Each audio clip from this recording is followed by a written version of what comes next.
Amar Zoni ajukan diri jadi justice kolaborator, tapi LPSK tak langsung setuju. Jakarta kembali dihebohkan dengan langkah mengejutkan dari aktor Amar Zoni. Di tengah proses hukum kasus dugaan peredaran zat terlarang di dalam rumah tahanan, Amar secara resmi mengajukan permohonan kepada Lembaga Perlindungan Saksi dan Korban, LPSK, untuk mendapatkan status sebagai justice kolaborator. Namun, permintaan ini tidak langsung dikabulkan. Wakil Ketua LPSK, Sri Suparyati, mengungkapkan bahwa lembaganya belum memberikan keputusan final karena masih mempertimbangkan sejumlah aspek, terutama rekam jejak hukum Amar di masa lalu. Sikap hati-hati LPSK memicu spekulasi, apakah ada keraguan atas niat tulus aktor tersebut untuk membongkar jaringan yang lebih luas, atau justru ini menjadi strategi bertahan di tengah tekanan dakwaan. LPSK pertimbangkan masa lalu Amar yang pernah tersandung kasus serupa. Menurut Sri Suparyati, pertimbangan utama LPSK terletak pada rekam jejak hukum Amar yang pernah 2 kali terlibat kasus sejenis. Ini menjadi catatan penting karena status justice kolaborator bukanlah hak yang bisa diberikan sembarangan. Ia harus terbukti memiliki informasi yang signifikan untuk mengungkap pihak-pihak yang lebih besar dalam jaringan tersebut. Dalam keterangan resmi, Sri menekankan pentingnya validitas dan substansi informasi yang dimiliki Amar, bukan sekedar klaim. Masyarakat pun menyoroti bahwa upaya ini bisa saja dinilai sebagai taktik hukum demi keringanan hukuman. Namun, jika informasi yang diberikan bernilai tinggi, tentu akan jadi babak baru dalam pengusutan jaringan gelap di balik jeruji. Syarat menjadi justice kolaborator tidaklah mudah dan penuh saringannya. Tak banyak yang memahami bahwa untuk menjadi justice kolaborator, ada prosedur ketat dan tak bisa hanya berdasarkan niat terdakwa. LPSK menilai sejauh mana informasi yang disampaikan akan berkontribusi besar dalam mengungkap struktur jaringan yang lebih luas. Dalam hal ini, keterangan Amar harus memiliki bobot substansial dan menyentuh lapisan atas dari sistem peredaran tersebut. Jika yang dibongkar hanya skema kecil atau individu setara pengguna, maka permohonan sulit dikabulkan. Penegak hukum membutuhkan lebih dari sekadar pengakuan, melainkan peta transaksi dan jalur distribusi. Dan inilah titik kritis. Apakah Amar punya aset informasi yang cukup bernilai untuk membuka kotak Pandora tersebut?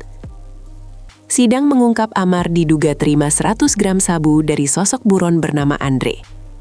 Dalam sidang sebelumnya di Pengadilan Negeri Jakarta Pusat, muncul fakta yang membuat publik terdiam. Saksi dari kepolisian, Randi Iswahyudi, menyampaikan bahwa Amar diduga menerima 100 gram zat terlarang dari seorang bernama Andre, yang hingga kini masih berstatus buron. Randi menjelaskan bahwa barang itu telah diedarkan di dalam rutan, dan Amar disebut mendapat keuntungan sebesar 10 juta rupiah. Pernyataan ini memperkuat dugaan bahwa aktor tersebut bukan sekadar pengguna, tetapi terlibat dalam aktivitas distribusi. Majelis hakim bahkan secara langsung mengkonfirmasi nilai transaksi dan peran terdakwa, menjadikan kasus ini makin serius. Keberadaan Andre yang masih buron membuka peluang bahwa ada dalang yang belum tersentuh hukum. LPSK masih menunggu koordinasi dengan aparat penegak hukum sebelum memutuskan. Dalam keterangannya, Sri Suparyati menegaskan bahwa LPSK belum mengambil keputusan final karena masih melakukan koordinasi intensif dengan aparat penegak hukum, termasuk pihak Kanwil Kemenkumham. Langkah ini bertujuan untuk mengkonfirmasi detail yang dibawa Amar dalam pengajuannya. LPSK perlu memastikan bahwa informasi yang diberikan terdakwa bukan rekayasa atau sekedar pengalihan isu, melainkan data valid yang bisa diverifikasi oleh penyidik. Proses penelaahan ini memakan waktu dan harus melewati banyak tahapan. Hingga kini, status Amar masih berada di tahap evaluasi, sementara publik terus menanti apakah permohonannya akan membuka babak baru pengungkapan jaringan di balik jeruji rutan Salemba. Figur selebriti dalam kasus seperti ini menjadi sorotan media dan publik. Keterlibatan figur publik seperti Amar Zoni dalam kasus berat semacam ini tidak bisa dipisahkan dari sorotan media dan opini masyarakat. Sebagai aktor yang dikenal luas, segala langkah hukumnya menjadi perhatian. Pengajuan sebagai justice kolaborator pun dinilai bukan hanya sebagai strategi hukum, tapi juga menyangkut reputasi dan masa depan. Sejumlah pengamat menyebut bahwa langkah Amar cukup berani, namun belum tentu berhasil jika tidak disertai itikat jujur dan data kuat. Justru jika terbukti informasinya lemah, status ini bisa menjadi bumerang. Apalagi publik menilai bahwa keterlibatan di balik distribusi zat terlarang jauh lebih serius daripada sekedar konsumsi pribadi.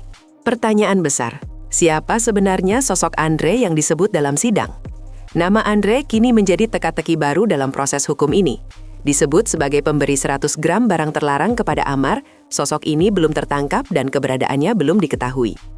Keberadaan Andre sebagai penghubung membuka kemungkinan bahwa jaringan yang dibongkar jauh lebih besar dari yang terlihat di permukaan. Jika Amar benar memiliki informasi lanjutan soal Andre dan jaringan di atasnya, maka LPSK kemungkinan besar akan mempertimbangkannya secara serius. Namun, jika hanya sekedar menyebut nama tanpa rincian transaksi, struktur organisasi, atau alur distribusi, maka permohonannya akan ditolak.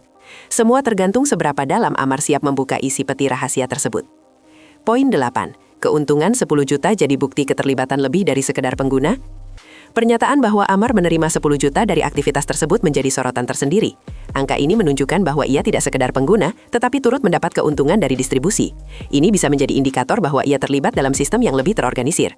Dalam hukum, posisi seperti ini menempatkan terdakwa pada kategori yang lebih berat, kecuali jika ia bersedia membongkar pihak-pihak yang lebih tinggi. Namun, keuntungan sebesar itu juga bisa jadi alat tukar yang menguatkan permohonannya sebagai justice kolaborator jika disertai bukti-bukti pendukung. Pertanyaan yang menggantung, apakah uang itu bagian dari transaksi terorganisir atau hanya fee kecil dari peran yang lebih besar? Status justice kolaborator bisa jadi pedang bermata dua. Jika dikabulkan, status JC bisa memberi perlindungan hukum dan potensi keringanan vonis bagi Amar. Namun, di sisi lain, status ini juga menempatkan dirinya dalam risiko besar, baik secara hukum maupun keselamatan pribadi. Terlebih jika informasi yang ia miliki menyentuh sosok-sosok berpengaruh dalam jaringan tersebut. LPSK pun dikenal sangat selektif untuk memastikan bahwa yang bersangkutan benar-benar memiliki niat untuk membantu pengungkapan, bukan hanya cari celah bebas. Jadi, JC bukan sekadar status, tapi komitmen penuh untuk mengungkap kebenaran secara total. Amar kini berada di persimpangan, antara membuka jalan terang atau justru menambah simpul masalah baru bagi dirinya sendiri. Putusan LPSK masih dinanti, tapi arah kasus sudah mengarah ke babak baru. Hingga kini, LPSK belum memberikan keputusan resmi atas permohonan tersebut. Namun, satu hal yang pasti, kasus Amar Zoni telah memasuki fase yang lebih kompleks. Dari sekadar pengguna, ia kini diduga terlibat sebagai bagian dari skema distribusi yang lebih besar. Sementara publik menunggu hasil evaluasi LPSK, semua mata tertuju pada perkembangan persidangan dan potensi pengungkapan jaringan baru. Jika Amar benar menyimpan kunci penting dalam pusaran ini, maka kasus ini bisa menjadi pintu masuk ke pengusutan lebih dalam. Tapi jika tidak, maka status JC hanyalah sandiwara hukum di tengah tekanan vonis yang semakin dekat.